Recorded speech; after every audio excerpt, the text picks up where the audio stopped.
Spurs of America, with your hosts, Michael and Jacob.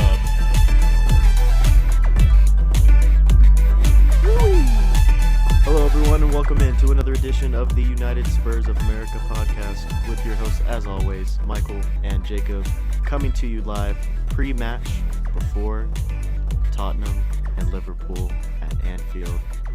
It's getting tight in the Premier League race, the top four race between Arsenal and Tottenham, and we have an exciting game also to recap today. But first of all, Jacob, how are we doing today, man? It's good. I feel like good vibes today. Good feeling right now. It's been good vibes, I'd say, all week. I would say the vibes have been immaculate. Anytime you're going into Anfield off of a win, that's got to be good. That's got to be a good feeling for me, especially when you got a bunch of this, bunch of that, whole lot of this. Wait. So, when you got Youngmin Daddy, Youngmin Hung, whatever you want to write, when you got that guy on your squad, man, the vibes are always going to be immaculate. Tottenham 3, Leicester City 1 on Sunday. Hyunmin Hung, Hyunmin Dad, Hyunmin Son with a brace, and Harry Kane adding to his goal tally as well. Kulusevski gets dropped for Lucas in the starting 11 to start out against Leicester City. He comes on early in the second half, immediately makes a difference, has 2 assists with both of those Son goals. Oh my goodness, what a performance. He had a big bounce back performance after a few quiet displays here and there in the last few games. But first of all, Jacob, it's a very, very important win in the top 4 race. And it was a good win. It was a must win, you know, like this was a game that we needed to win. We got it done, and we got it done comfortably, which is nice. I think the major thing for me was getting Harry Kane on the score sheet and doing it early. Because when you do that, you kind of put yourself in a good position because the man starts playing like he's got the third leg he's got. So when you have players of his caliber, they've kind of, you know, I wouldn't say been showing up and showing out. I wouldn't say this was his, you know, breakout performance of the season either. But it's good to get him going a little bit before a game like Liverpool. So you definitely want his confidence as high as possible. I think what we're going to see with Youngmin Son, his confidence is as high as possible. He just had a brace. I mean, this guy, this is the question that I have been saying to so many people on so many streams, and no one wants to answer it. So I'm going to ask you, Michael. Hit me, baby. How fortunate, how lucky are we that every time Hyungmin Daddy and Harry Kane hook up for a goal, it is a piece of history that we just witnessed. Each goal since, I can't even remember when they broke the record, but once that record became theirs solely, every goal after that was just, it's history being made right before our eyes. So that's my question, man. How lucky are we? How fortunate are we?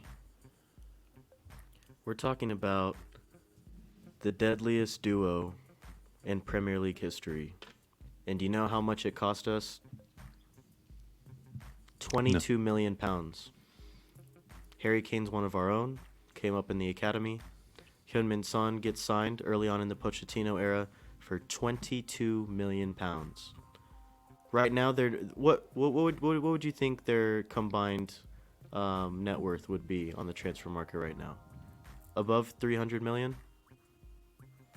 That's a good question because over under 300 million. If I'm being realistic, probably under. My heart, I wouldn't sell him. I wouldn't sell him for under close. 3.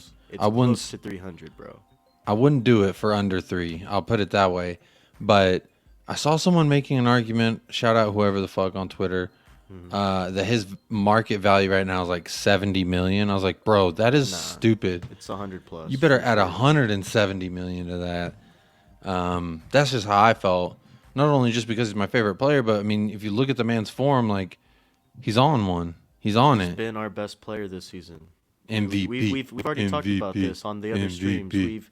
We've posed this question to other people, and some people were saying Zlazewski somehow is in contention, and some other players have gotten brought up like Højbjerg or Dyer or Hugo again.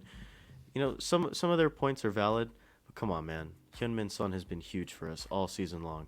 Scored the first goal of the season. I'm sure he's going to be in contention for who's going to score the last goal. He's got the most goals in the Premier League on the team. He's in the Golden Boot race behind Salah right now. Like, this guy is world class, and once again he put that on display against Leicester City. I actually predicted Harry Kane was going to score a brace against Leicester City. He did get on the score sheet. I did correctly guess that someone was going to score a brace. I just didn't think it was going to be Hyun Min Hung. His second goal, with his quote unquote weak foot, Can't say that. It's into the not a top weak bins, foot. unreal, world class Disgusting. finishing, world class finishing.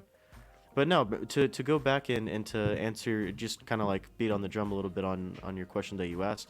22 million, man, for the deadliest duo in Premier League history. Probably the cheapest, deadliest duo. I mean, are we not infamous for doing that kind of business though? Like, isn't that kind of our thing? For sure. Yeah, for sure. And sometimes it works out, and sometimes it doesn't. And we've obviously have seen when it doesn't, and it definitely sticks out more than the ones that do. But Hyunmin Son and Harry Kane, you can't deny, deadliest duo in Premier League history. And right now, they're starting to pick up the pace. And you mentioned it a little bit earlier, Jacob. They're picking up the pace at the right time, because this weekend, my friend, we have a huge, huge match at Anfield against Liverpool, who, by the way, if you're listening to this on either Tuesday or later, Liverpool just defeated Villarreal 4-2, or what was it, 2-2? 2-2 in the match against Villarreal in the Champions League, but beat Villarreal 4-2 on aggregate. I think it was 5-2 when it was all said and done. Sorry, yeah, 5-2. They're heading to the Champions League final. They're in the FA Cup final. They're now still contending for the Premier League. Like, I'm so glad Giovanni Lo Celso doesn't play on our team anymore. Watching his body language when they were down 3 goals reminded me why I hate this guy. Why I never want to see him in a Spurs shirt again. I mean, his body language was flopping head down. To see what happens in the summer. If Villarreal will actually go in for him or not. You can have him. I don't need any money. I know we're gonna have to get some money for him. I don't need no money. Just get him the hell out. Yeah. But look, I don't want that. Listen, this is a Liverpool team that is at the peak of, you could arguably say, of the Klopp era right now. The quadruple is still on for them. They're flying high. It's just tough to look at this matchup and say that, yes, I think we have a chance at getting 3 points here. Because right now, I don't know about you, Jacob. We'll open it up in a little bit, because I do want to talk a little bit more about the Leicester City match before we move on to Anfield. But right now, I'm feeling a little bit uneasy. But let's reel it back into the Leicester City match. Let's talk about Hyun Min Hung right now. Look, had the 2 goals, man of the match performance, obviously, and we'll get into our man of the match and BD of the match as well in a little bit. But how important is he going to be, not only this weekend, but how important is his consistency, hopefully, going to be at the end of this season? Because, listen, man, we got Liverpool, and then we got Arsenal on the horizon. This is a tough schedule these next few games. How important is he going to be for this team? I mean, I think you can make the argument that every single player who's going to be in the starting 11, and this is a lame way to answer your question, but it's true. I mean, I don't think any one position is going to be more invaluable than the next, especially at Anfield. Yep. Anfield, we're going to need all 11 clicking on all their cylinders. How many of our cylinders they got? I mean, that's for debate. But what I do know is you need your leaders to step up. You need your Harry Kane to step up like he did against Man City. Beautiful performance. We need that Harry Kane. We need Heung-min Son that we've been seeing. Yep. We need Hugo Lloris at his best. We need, Emerson Royale, Bentancur, Højbjerg, Sessegnon if he starts, Reguilon if he even sees the bench. These are all guys, I gotta say I was a little disappointed with Lucas Moura. Yeah. Little underwhelmed. He had a huge chance to make an argument for himself to be in that starting 11 conversation, like consistently down the stretch for the rest of the season. and I thought he blew it, man. And especially now with what Kulusevski did when he came on, getting those 2 assists to both of those Sun goals, like, come on.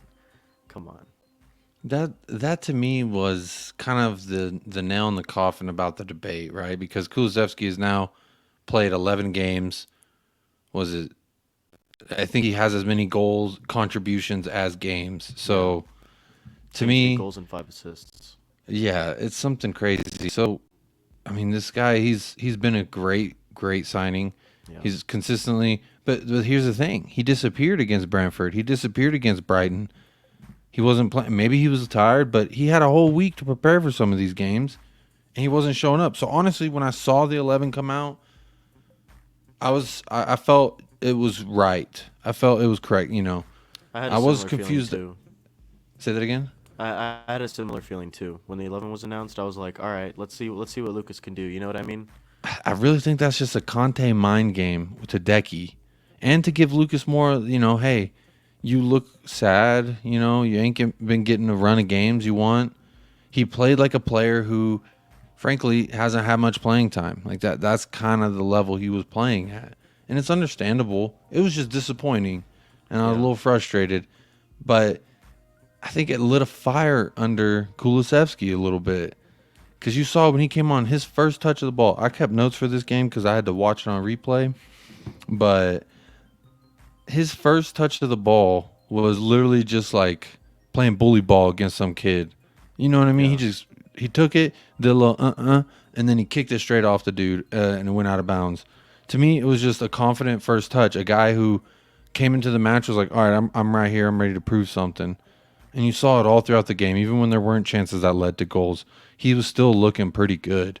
Definitely making the case that he should start next week. But this, whoever is in there, whoever it may be, hopefully not Winks, whoever's in our 11, we have to all be clicking on all cylinders if we can even hope for a point. Let's be real. The passionate Spurs fan in me, though, I feel we can go get all 3 points if we do that. But the realistic side of me says if we do that, we can get a point. And I've seen us do it this season under Antonio Conte. You know what I'm saying? So I definitely feel like we could go there and get something. It just depends what Tottenham Hotspur show up that day, I guess. Yeah. So one of the topics that I wanted to touch on before we move on to our man of the match and everything was the back line. They were 92 minutes 92 minutes in with a clean sheet before giving up the 1 goal to Iheanacho late on against Leicester. I think it was 91st minute. Yes. It was like just before the 91st minute, something like that. It was like right after 90. But yeah, it was like right as soon as the 90 clock hit, we all just... That was a little... So they kept a clean sheet for a while, but unfortunately ruined it at the end. And it was unfortunate I say that because yes, we've had clean sheets in the past few games, but they didn't feel as satisfactory because we didn't get all 3 points, right? I thought on Sunday it was a really good opportunity to, boost that confidence of the back line before we go to Anfield, before we take on that big opponent down the road. I thought it would have been huge for their confidence. I still think they will be confident moving forward just because I thought they did play very well. But I thought there were some big performances back there, man. In particular, Christian Romero. That man. He treats other people as if they don't have families. As if they don't exist, bro. It's just like, get the fuck out of my way. It's honestly, if I was playing against him, I would feel disrespected. This man, he is... We have to build our back area around this guy. You have to build the wing back position, the center back. All these guys, we're going to need them to step up. I thought Eric Dyer did the job that was required of an Eric Dyer. Yeah. I thought he was solid, like not spectacular, but not ass. Right. And that's kind of what we need out of him at this point. And I kind of said this on, which this is a good moment to say, what's up? Hit that like and subscribe to the channel, to this video. Go ahead and like it. Hit the alerts of something I brought up on the new show, Jacob's Joint Discussions, about the disconnect in this back line. And I think I saw it most evident from Hugo Lloris's ball distribution. Now, I heard some people ripping on him for it, and, that's fair. That's cool. You could do that. I'm an old goalkeeper. I'm a part of the club, so I can't bash this man. To me, what it looked like, he didn't trust Ben Davies or Eric Dyer at certain points. There was a moment where I believe Davies played the ball back to him. He had it. Then Davies and Dyer, they both split, right? They ran into the open space to say, here's a passing option. And they were both wide open. And instead of hitting any of them, he sends it long. That to me says, I don't trust either one of you fuckers. Yeah. That's what that says to me. Now I could be wrong. That could be just complete speculation. But maybe there is a little bit of a disconnect. I really feel like Christian Romero is trying to play three people's positions. His own, a little bit of Dyer's, a little bit of Royale's. It's just, we have got to bring in another Romero quality or a big name at that back line. Yep. We have to. We need some help back there because I don't think Hugo Lloris. Preferably left-footed. Yeah, I could use a left footer. Take over Ben Davies' spot. Also thought, while we're talking about the left side, Sessegnon was okay at times and then not good at all. I thought he showed promise fine. going forward, though. But it was like he was scared or he didn't want to. It was like he didn't want to fuck it up. You know what I mean? Yeah. I just thought his performance was fine. Like, it wasn't great. It wasn't bad. It was fine. Just below solid. He was like almost within Emerson territory, but like not quite there yet. I mean, honestly, I thought Emerson was the better of the two wingbacks.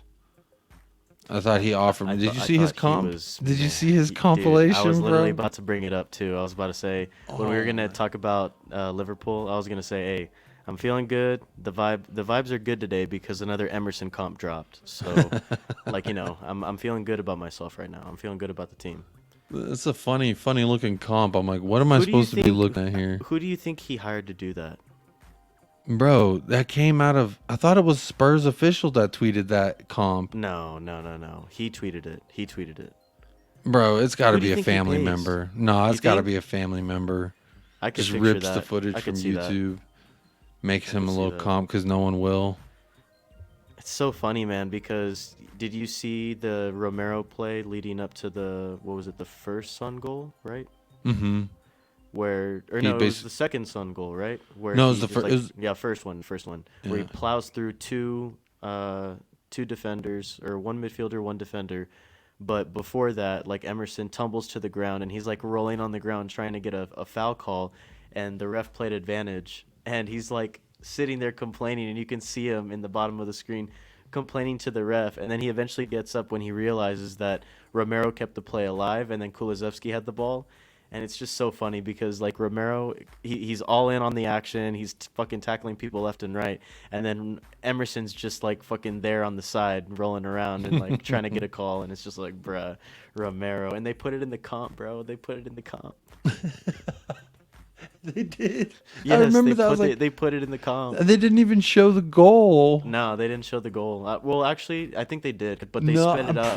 I feel think like they it sped cut it up, away. but they focused on, like, his part, and it was just like he, like, kind of got fouled, but he basically gave the ball away, and then Romero basically saved the day. I remember that's what I thought it was. He gave the ball away, and then Romero came and scooped up two dudes on the way to picking that up, and then Kulusevski gave it to Sonny, and the rest is history. The second Sonny goal, those Emerson comps, man. those are great. I mean, shout out Cody Mack. I saw him on Twitter. He said, he's like, Emerson comps over Conte Cam. Yes, definitely. Oh, that's great stuff. I mean, that's a great thing to wake up to in the morning when you see that. You get to watch an Emerson comp, and it's kind of confusing. It's like, I don't know if this is supposed to be a joke, but he tweeted it. He tagged Spurs official and someone else. He tagged someone else. But And then he tagged a Spurs Portuguese. while we're talking about, yeah, that's who it was. While we're talking about the goals, though, of Heung-min Daddy, I want to talk about that second one for a second. If you watch it, bro, that creation only happened because He did a little chesty up and over. Some dude took his lunch money, went past another dude, and then laid it off to Emerson, who laid it off to Decky, who then played it to Sonny, and Sonny with his Third leg. weak foot. It may have looked like he hit it with his left foot, but he actually hit it with his third leg. So The one right in the middle. yeah. He's 5-star in all three, is what I've been told. I mean, I've only seen the two, and I know for sure they're both 5-star. But the third, word on the street is... rumor has it it's 5-star as well. That's just what they're saying, man. And he did. Watch the replay in slow-mo. You'll see it come out the side. Pop that dang on over. What a beautiful goal. It's one of those goals, like there's some goals where I'm like, I tell my wife, like, you have to stop what you're doing. I'm going to rewind this, and you're going to watch that goal. Yeah. Because sometimes a goal is just that great that's like, nothing matters except watching this right now because that just happened. I'm just upset that I missed it live. I was on a flight. I'm upset that I missed it live.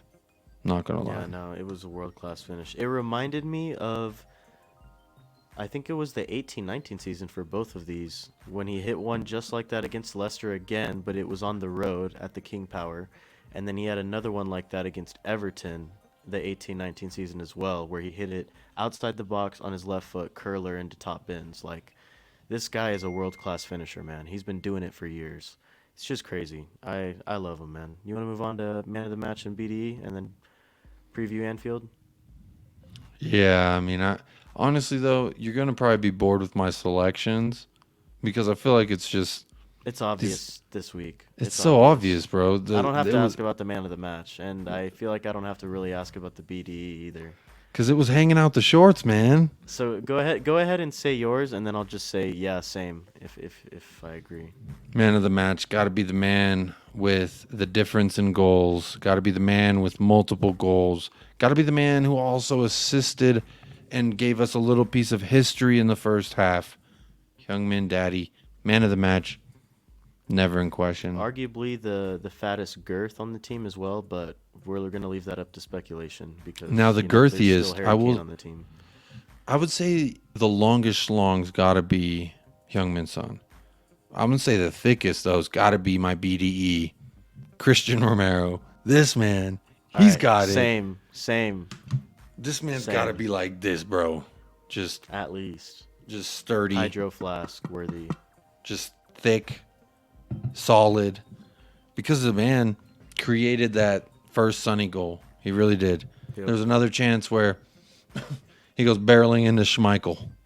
He says, I'm going to smear the Schmeichel all over the place. And he did. And it was a beautiful thing to see. I love it when he's running into people, running over people. I said this also. I asked this question. I'm going to ask you this question before I ask you for your man of the match in BDE. I said same. Oh, on both? Oh, yeah, for sure. Oh, girthy, for sure. There's no one else that can contend with either one of those. So, I asked this.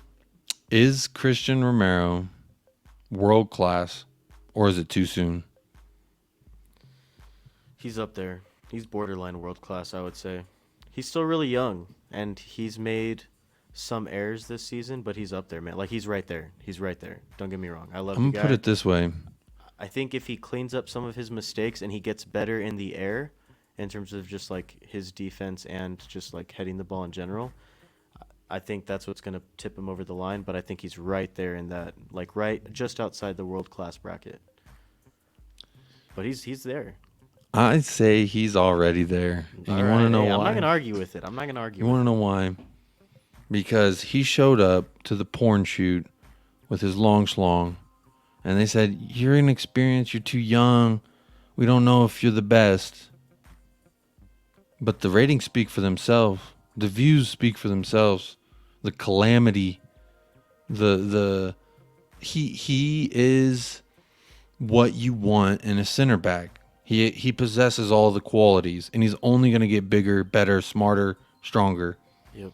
So I really feel like, I'm a little crazy. I might be jumping the gun. But I really feel like this man is already world class, and we're just seeing the beginning, the little little nipple of it, Mm-hmm. of the whole titty. We're just getting to see the very tip of it. So this man, to me, he's already world class. I think it's a good question. I think it's a question that needs to start being asked because this man, how many times am I gonna have to award him with BDE until Yeah. it's just understood that was what we got from him? You know what I'm saying? We're just No, gonna say I who's the agree. BDE out. You know, obviously outside of Romero. Yeah. It's just that's what it's gonna become because of the way he plays. So We're gonna have to like rename the BDE of the match, like the Christian Romero BDE man, the BDE of the match. yeah, like name the award the Yeah, like Christian after Romero him. BDE award. Yeah. I mean, Depends how long he plays for Spurs, man. But like, imagine it can he get to that saves. point where we can name it after him. I mean, we're close. We're like I Damn, said, already? Not even one season in. bro. No, okay, you're right. I'm getting excited. I'm getting ahead of myself. You are I'm getting excited, but I like it. I'm encouraging it. Yeah, you know how to feed the fuel. So I do. I do. what it is though, this man like I'm definitely gonna have to cop his jersey if he's once we sign him long term. Yeah. God, like I said, Prime like what I said about Prime Dele Alli back in the day. You love him if he's on your team. You Fucking hate him playing when this he's not. guy Yeah. because he's just a big dick and some bitch. You know what I mean? No, I fully agree, man. But look, most important part of this match was the 3 points that were secured in the bag. 61 points now, still in fifth, 2 behind Arsenal. And we do play, like we said, at Anfield this weekend. At arguably the best team in the world right now. They're in contention for the quadruple. We've already said it. They're in the Champions League final. Just found out today. But look, man, it's still a big match for us too. They're obviously still in the title race with Man City, so they're going to need all 3 points that they can get. But look, man, so do we. And I feel like this is obviously a huge game in the season.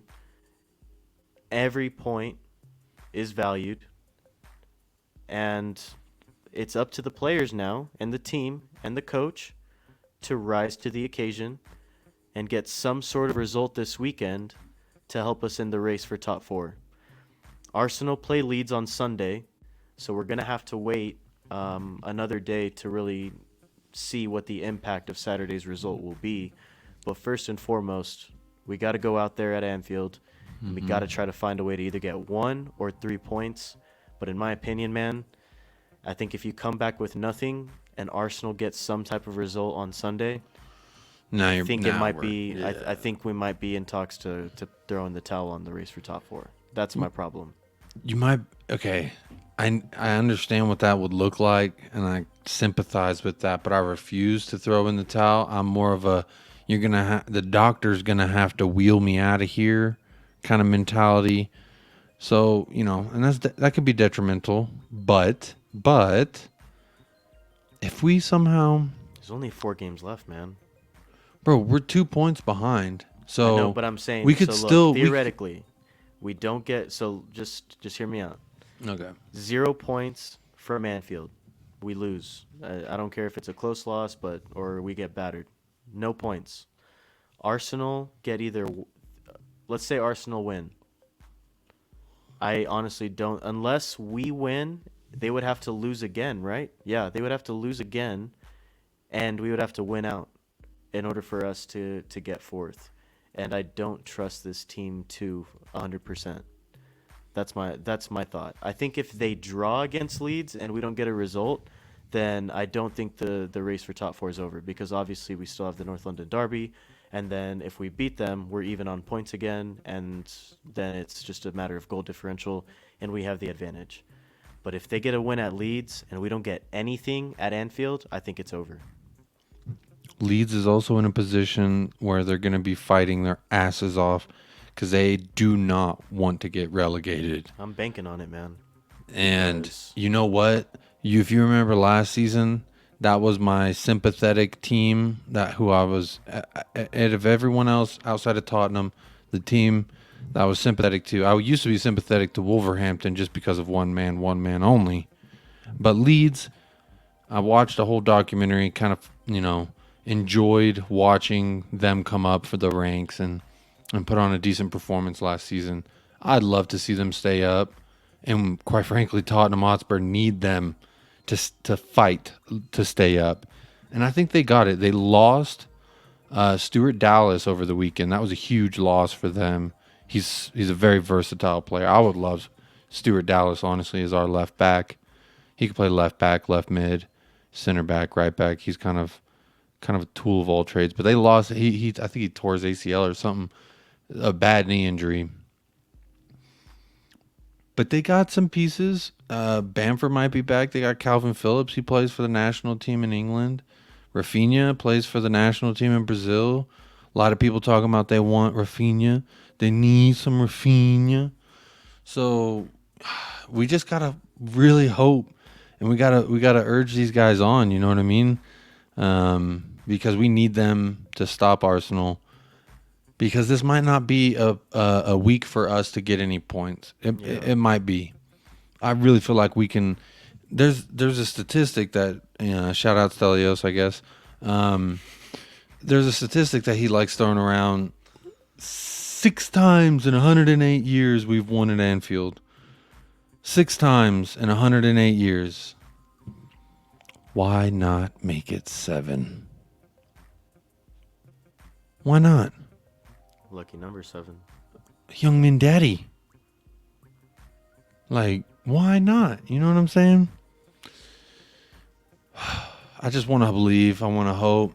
So you're feeling optimistic about this weekend? I'm feeling good. Hell yeah. I'm feeling amped up. I'm ready. My knees weak. Arms are sweaty. I'm feeling good after watching the Emerson comp, but I don't know how I'm going to be feeling on Saturday. You know what I mean? Waking up for the match. Look, man. I already said it. They're the best team in the world right now. Liverpool, in my opinion. I think they're the best team in the world right now. But think about if you're them, and in all these competitions they're into the final of Champions League.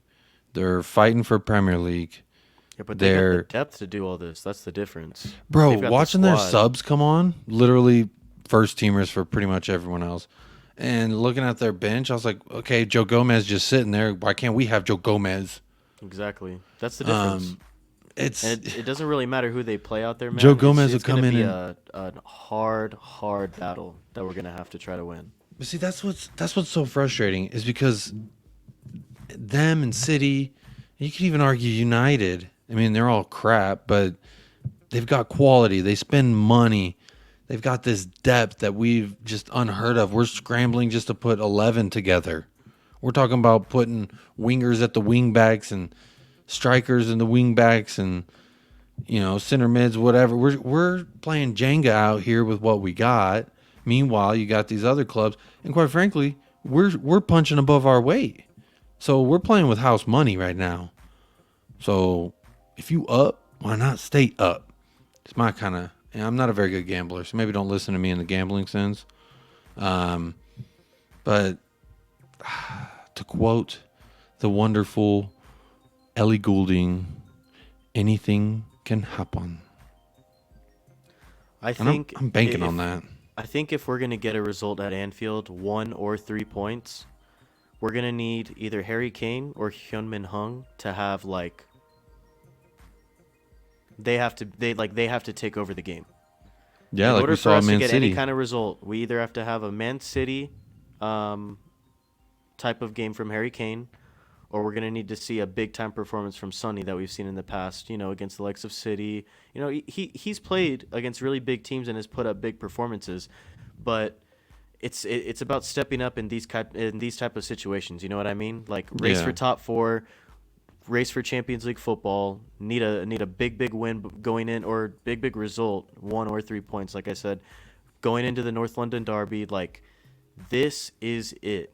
This is going to show the difference between a team that is going to qualify for the Champions League and is going to fight until the end, or a team that is going to show some flash and flair and then die out at the end. I think this is the type of game that we're going to see the difference between what is our squad.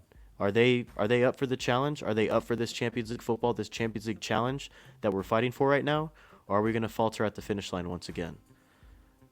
Don't forget, man, Chelsea's been dropping points left and right, too. We're talking about we may even squeak up in there, too, with them. Anything can happen, man. This is the most beautiful sport in the world. This is the most competitive league of the most beautiful sport in the world. Anything can happen, my friend. The ass cheeks are clenched over here in the Ramirez household. I'm going to say over here, the Walraven household, Walraven Hansopoulos household, I'm going to go ahead and say my cigar cutter sharpened and it's cutting, baby. We cutting cigars because, quite frankly, we need something. And I think, man, I just feel it, bro. I feel something crazy is going to happen. Something crazy. And we're all going to shit ourselves. And then we'll probably drop points to someone we shouldn't before the season's all said and done. Let's be honest. But another argument I was thinking of while you were talking about it, you know, like why do I think that we could go get something? Look at the team that Liverpool is potentially going to play in the Champions League final and the team that they're also fighting for the Premier League title. Likely also going to, aren't they playing them in the FA Cup too? Chelsea? They're playing Chelsea in the FA. I thought they were playing City. I think so. Look at City. We beat them twice. We got 6 points out of City. We got 6 points out of them at home, at their home. But on the other side of that coin, on the other side of that coin, though, this is also the team that's got 0 points out of how many games against Chelsea this year? Okay, I'm not talking about Chelsea because one of those was with Nuno, wasn't it? Yeah. Okay. Yeah, it was the one at home at the beginning of the year. But that's the risk that you have to take when you're a Tottenham fan. You could also say right? Burnley. There's a Tottenham team that's there that can beat the likes of Man City, and there's also a Tottenham team in there that can lose to the likes of Southampton, Wolves, Burnley. You know? So it's about who's going to show up, man. And I'm going to remain hopeful. I'm going to remain optimistic that we're going to see the team that showed up against Man City and the team that showed up against Leicester City this past weekend. But I still think in order to get any sort of result, I think either Harry Kane or Hyun-Min Hung is going to have to step up. You could also throw in Kulusevski in there if you want to. I just don't think he has that world-class potential just yet in terms of taking a game over like by the scruff of the neck like we've seen Harry Kane and Hyun-Min Hung do in this season. But, hey, I'm all for it, man. If it happens, I'm going to let it happen. You know what I mean? I'm not going to resist. Oh, no. In no way would I resist that. I welcome that, and I welcome how great he has been. I still think that could be a position we could upgrade and give more competition to. I love him coming on for 40 minutes, 35 minutes. I mean, we saw what he could do. So I like it. This team has shown us and given us reasons to believe that we could go to Anfield and get something, quite frankly. So it's really shocking to me and honestly a little like, what the fuck, you know, when I see and hear all these different streams and they're all just nitpicking this performance, kind of chewing it up. I mean, yes, we will need better than what we had at Leicester in order to beat Liverpool or get a point at Anfield. Yes, we do need better. But, like, how many times are people going to bitch and moan about the squad we got and who we should have gotten or should get? At a certain point, bro, the summer's not going to happen right now. The summer's happening in the summer. Who we got right now is Emerson Royale at right wing back. Who we got right now is Sessegnon, maybe Reguilon at left wing back. Yeah. When we had Doherty, I fucking never liked him. But I'm cheering him on because after the January transfer window closed, that's all we got. That's all we have. You can only root on who you got. And if we're sitting here being negative and negative and negative, you know what? Then you fucking deserve negative results because you're putting that negative shit in the world. But if you sit back and you say, okay, I'm looking at this, who do we got, right? Yes, Ben Davies could be better. Yes, Eric Dyer could be better. Yes, Winks coming off the bench is highly, highly, highly questionable. But at the same time, these are our fucking guys. They wear our shirt. Their paycheck is from Tottenham. They play for our squad. That's bottom line. So either you got to support them or go shit yourself on the toilet. That's the way I feel. I mean, you're just a sad person if that's all you can do is just look at the negatives in the team. When we're at this position, we're in this position where we can still fight and achieve a goal that even our coach coming in said, that'd be a miracle to get top 4. And we're right there in the thick of it. Man, let's get those 3 points at Anfield and shut everyone the fuck up. Match prediction? I'm heated, so I'm like 5-1, bitch. But that's crazy. Honestly, I've been saying 2-2 draw. I could see like a 3-2 right at the last second. Steven Bergwijn. I can see it. What about you? I think Conte's going to play, obviously, a 3-4-3, but I don't think he's going to be as aggressive, especially because we've been so bad in the first half of games recently. I'm going to say it's going to be 1-1 for the majority of the game, and Liverpool's going to score a winner in like the 87th or like 89th minute, and they're going to win 2-1, unfortunately. I want to strangle you through the I'm sorry. screen, my friend. But if you're betting I've seen it money, happen a right? million times, That's man. what I'm saying. If you're betting money, probably yours is a safer bet, right? I saw someone in someone's chat this week. They were like, we're losing. They're going to punish us. They're going to gape us, all this shit. He's like, I need $100, so I'm going to go put 1,000 that Liverpool win so I can get $100. I told that dude, I hope he's watching this, because I said, you better come check out the channel because I got something to say to you. There you go. You about to lose $1,000, my friend, because we ain't losing. We either getting a draw or we're getting the dub. Getting the dub. I hope Get in so. my belly. I pray. One final thought, my friend, before we wrap up the pod.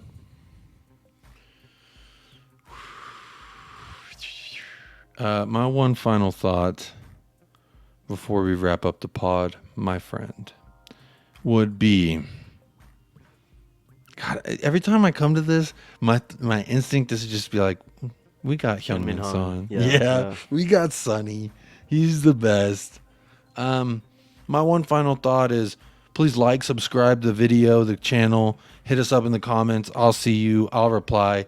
Ain't no comment gone unreplied to unless it's some spam. I don't reply to that, but if you're out there, we've got some viewers from South Korea. Shout out J Ko. He watches the stream.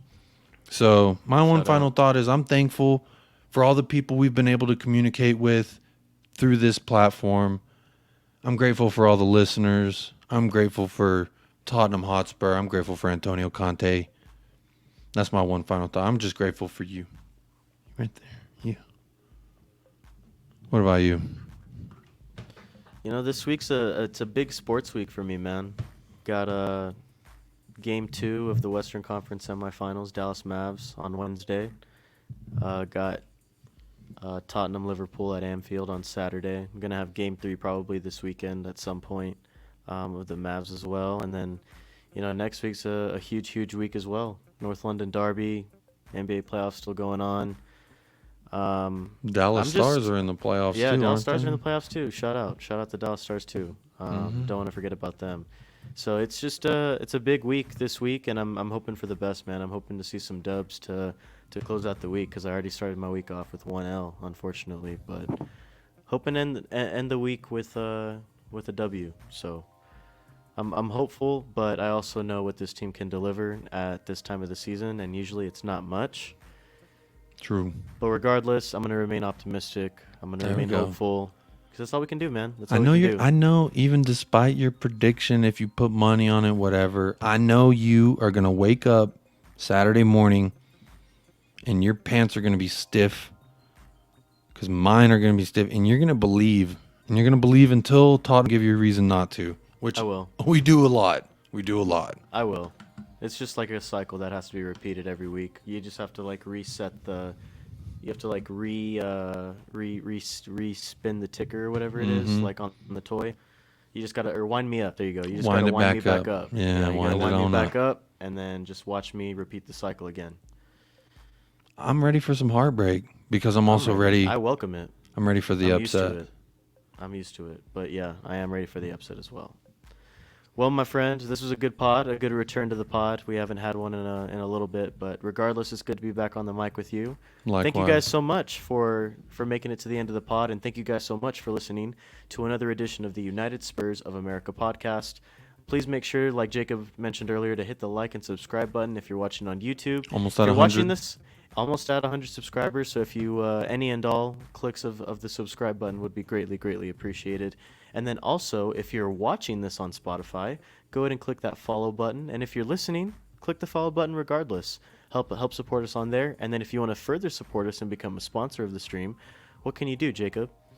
You can go ahead and go down on over to the link that's there, ticking down there on the bottom. Says want to support this podcast. Go to www.anchor.fm/United Spurs of America. Click on support. Any amount is all welcome and appreciated. You can become a sponsor for as little as $1.99, $5.99, $10.99, whatever you want to do. And you get a can shout be out on the pod. You get a shout out. You get entered in the raffle for the giveaway when we get this merch on the way. You get the whole shaboodle, the whole caboodle, the kitten, the cat, all of it. So, but all again, like what Michael said, if you don't want to do that, you want to do something that's free, just hit that like and subscribe. That's all you got to do.